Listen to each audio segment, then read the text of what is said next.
Welcome back to Particle Physics and the Standard Model.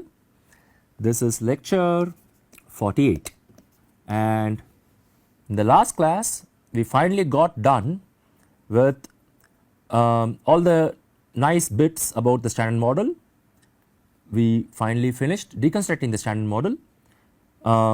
We ended by looking at confirmation of measurements of delta m squares in the neutrino sector, the confirmation of atmospheric neutrino and solar neutrino results in reactor neutrino results.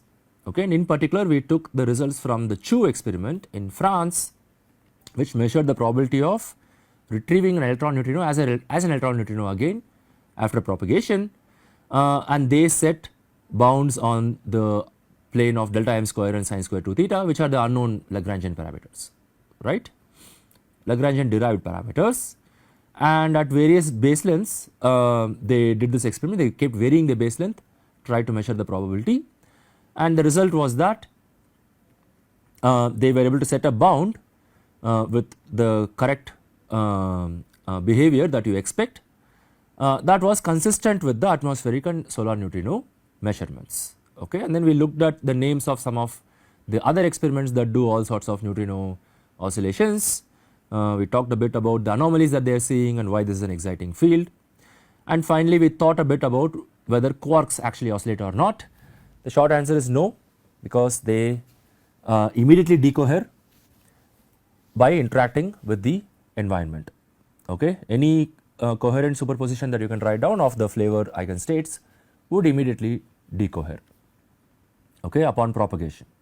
Because why? Because we are after all dealing with the strong interactions. So you have to first of all put them in confined bound states, and they get rapidly stopped in the medium. Okay.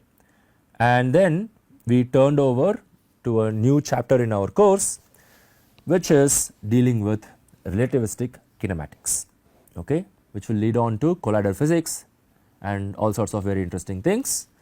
We warmed up by writing down Lorentz boosts and identified what was the Lorentz invariant here, which is literally the invariant mass. Okay. Now let us put this in the context of 2 to 2 collisions.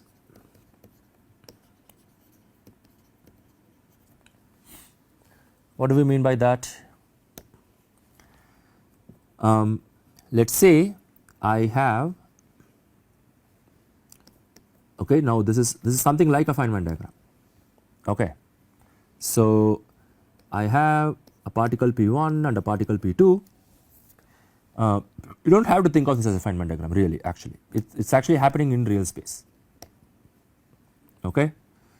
Nevertheless I am drawing a blob to indicate that some collision has happened there, some interaction has happened,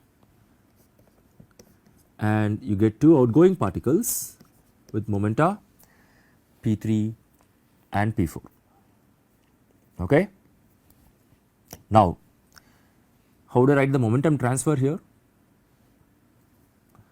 I can either write it as P1 minus P3 or P4 minus P2, correct? Why is that? So I have just made use of momentum conservation. This is all 4 momentum conservation in fact. Okay. So everything here I am writing is not, this is all in 4 momentum, this is all 4 momentum, there is no 3 momenta here. Okay. Only when I put an arrow on top it stands for a 3 vector. Okay. So all I have done is just rewrite this, right. So P1 plus P2 is P3 plus P4, momentum conservation, 4 momentum conservation. This quantity is generally denoted by Q. Okay. In most collision processes you will notice that it is Q that is actually important, it is the momentum transfer that turns out to be the figure of merit. Okay. So let me as well write 4 momentum transfer so that it is clear, and if I have Q square larger than 0, right, is this a sensible, is this a reasonable thing to happen? Could scattering actually happen this way? Of course it can, okay, because in our metric this is time like, agreed? Our metric is what? 1 minus 1 minus 1 minus 1, yes. So, this is time like, so okay, and what is this? This is space like, yes. So, again I stand corrected, I meant space like is what we would actually want, okay. Time like is what does not happen, right. So, space like would mean this can accommodate a scattering process.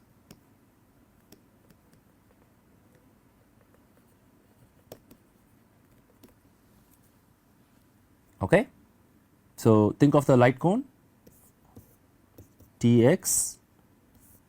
So, this is time like, right. This region we do not it is unphysical, this is the region that works out, right. So, that is what I meant here in our metric especially, right. So, okay, this would this has when we say p square equals m squared, right, here we are assuming p square is positive, right. So, this is something like that, okay. This is like a particle mass, it is not exactly the mass here because this is a momentum transfer, okay. This is like a mass in the scattering problem, but this is really what should happen if you want a scattering to happen, q square should be less than 0. Okay. Now, let us ask if I want to create a particle in a collision. So, here I have just glossed over the fact that P1 and P2 they came together and then they actually created 2 other species, right, generically. So, that means one can ask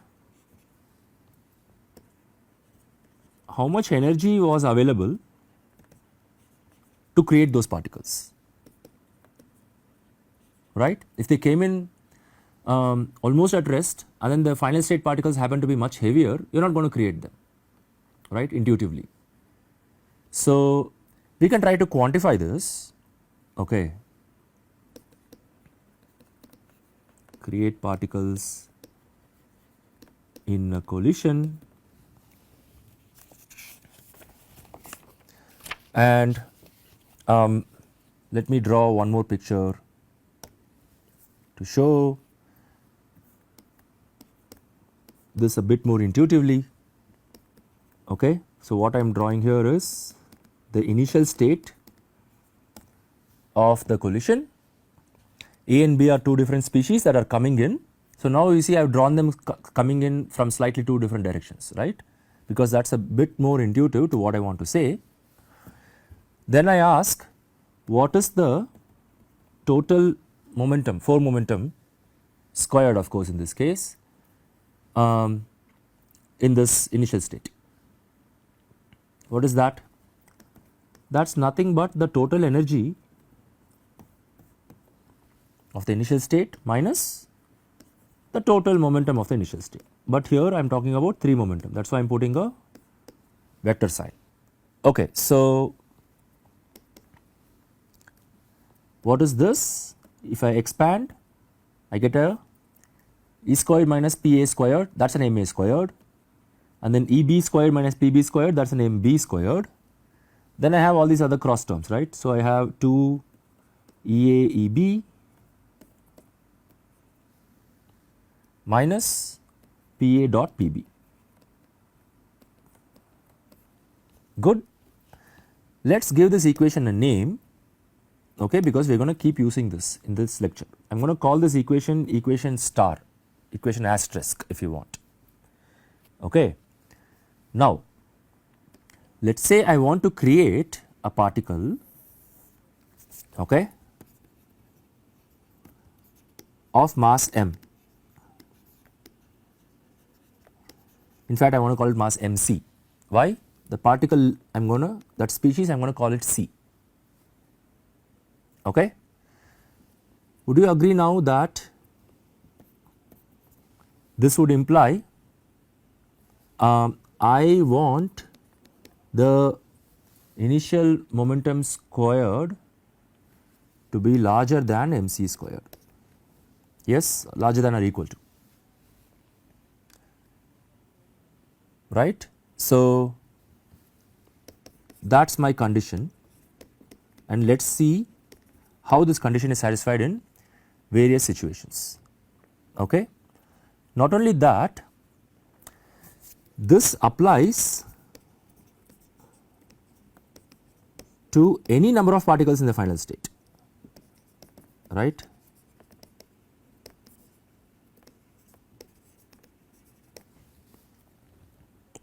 Such that their invariant mass, right, the final state invariant mass is, I can just call it the invariant mass squared, I can just call that m final squared. Okay. Basically all I am saying is the condition is that the invariant mass squared of the initial state should be greater than or equal to the invariant mass squared of the final state. This is just what P dot is, yeah, 4 momentum squared. Okay. So far so clear, right. Of course, we can give this an expression too, just to be clear. This is nothing but, if I have a number of particles labeled by I take the sum of the energies of those of the final state and square it, minus I take the momentum, 3 momentum of all the species in the final state, sum over it and square it. Okay. So, this is the condition in general. The fun is when we see when we actually look at specific situations in which this condition is applied. Okay. So, let us consider 2 configurations, the most popular configurations in which particles are created in laboratories called colliders. Okay. First, let us take a simple configuration called fixed target. What would that mean? Just means the target is stationary, sitting somewhere, and then you are throwing some beam at it. Okay. As simple as that, you are just throwing rocks. Okay. Throwing rocks at a wall, basically, that is a fixed target experiment. Okay. And in particular, we had A and B right over here. So, I am going to call B as the target, A as the projectile. Any experiment can be turned into a fixed target experiment. How?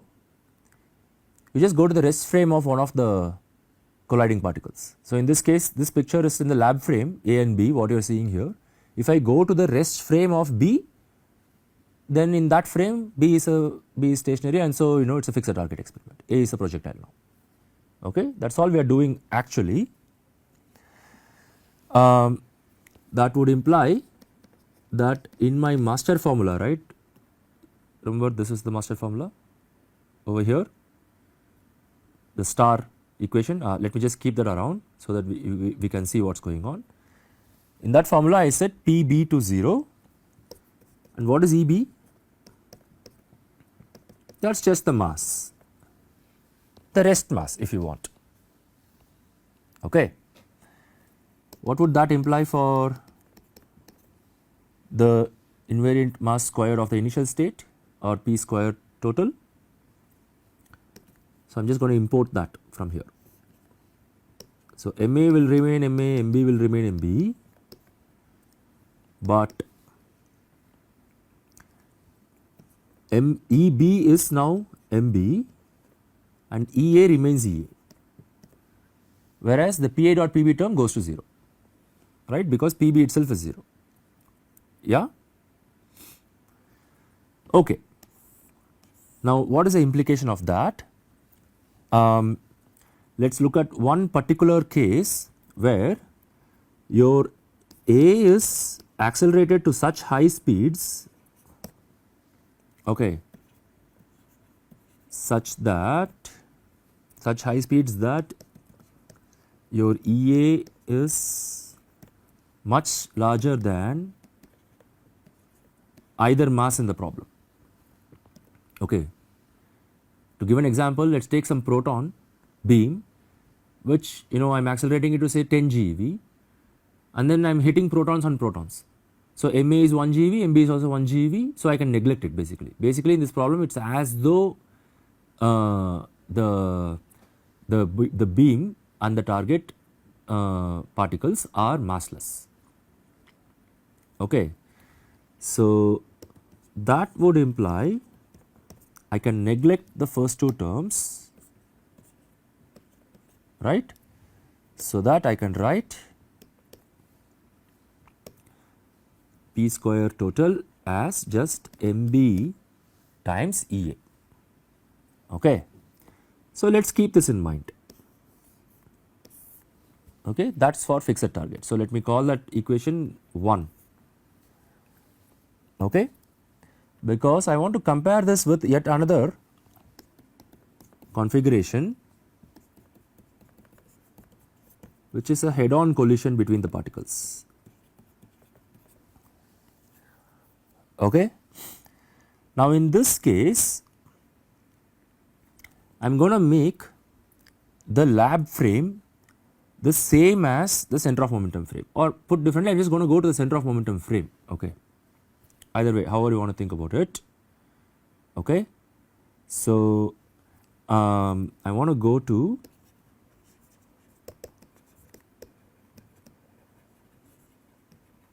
center of momentum frame. All that means is I am going to set PA equal to minus PB. Okay, that is all it means. Okay, in this case I have basically made the lab frame equal to the center of momentum frame in this picture basically. Okay. So, how do I think about this? Now, I just have to draw it this way, right. So, it is like A and B are coming in this way.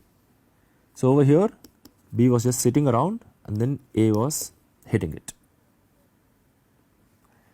Okay. Now, what happens if I plug this condition into the formula, the master formula star, then I get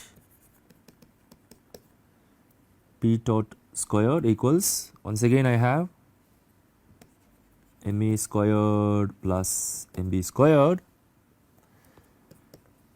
Now, I have 2 EA, EB, I can do nothing about that, that is in my hands. Remember, this is not center of energy, center of momentum only. Okay, E and EB can still be fixed by you separately, they could be different. Okay. And this quantity, I am just going to call it the center of momentum, okay, PCM basically. What is that? PCM is nothing but either PA or PB, the absolute value of that. Okay. So, this is not terribly enlightening yet, but if we again go to this limit where the energy of the A beam is much larger than the mass of the A species, and similarly for EB is much larger than MB, in this limit what do I get? I can get rid of MA square and MB square, right. So, then I can say that P tot squared, okay, equals 2 EAEB plus PCM squared. Now, what is PCM squared here? Suppose we are talking about massless particles. That is what we have done here, right. We are literally taking mass to 0 compared to the energies, right. see it's like light scattering now, right? That would just mean PCM is equal to A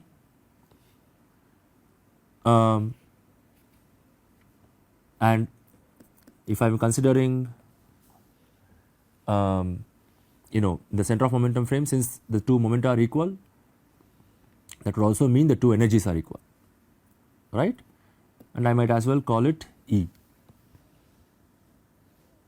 Okay, and this is always true in the massless limit. Yes, and in real life situations, the two beams that you do collide, you do prepare at the same energy anyway, right? So, in other words, the equation I wanted to write was, in this case,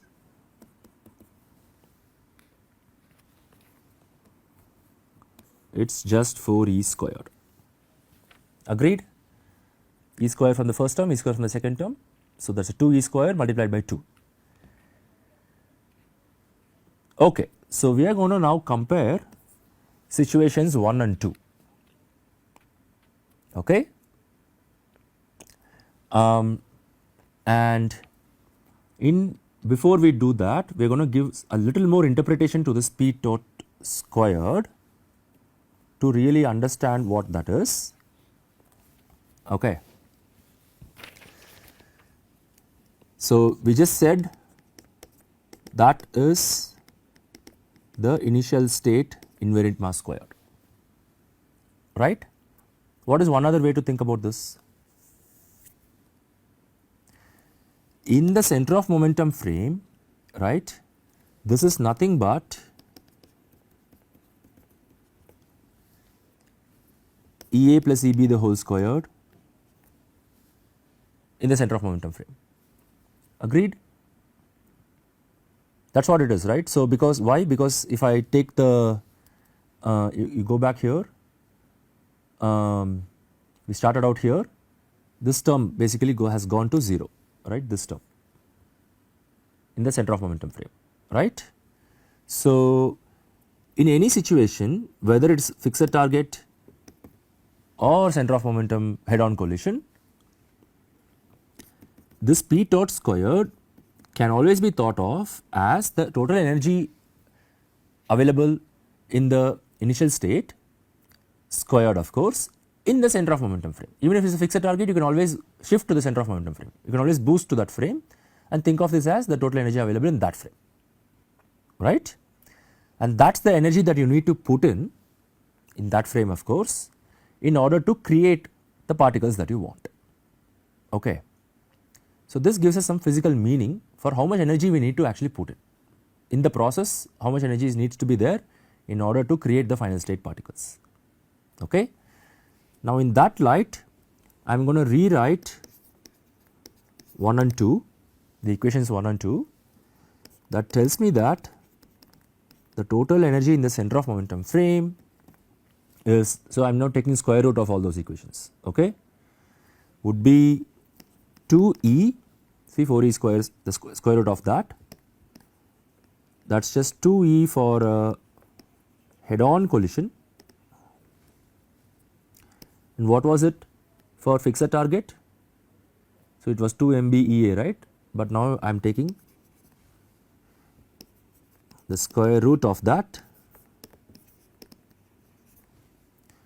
for a fixed target collision. Okay. Now, in real life colliders, if you want to discover, okay, a heavy new particle species,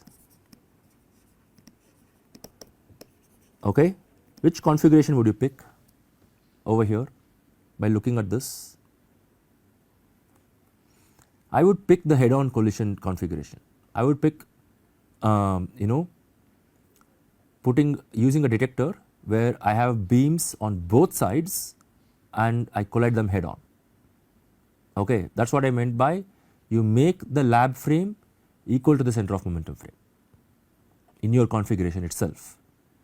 Okay. Why? Because clearly if I have E much larger than MB, right, then which of these is bigger? Clearly this is bigger, right? 2E is much larger than that. Agreed? So if you don't believe me, square this. Okay, so if you square this, what happens?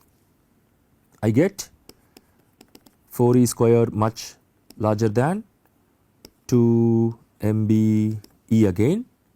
So that just gives me 2E much larger than MB. So this is what I began with. So as long as I have energetic beams, might as well build two energetic beams and collide them head on. And I am going to get a lot more energy in the center of momentum frame so that I can discover heavy new particles. Okay. So let me map that onto this. That is the advantage of using a collider with head on collisions of beams. Okay. Then what would ever be the advantage of using a fixed target experiment? Okay. That is if you want to. So this is to discover heavy new particles.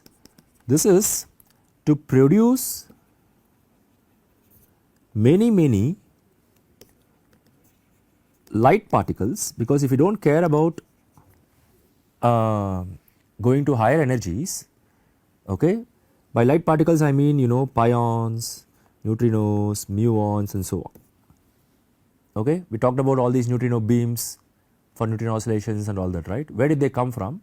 You use fixed target experiments like these, okay,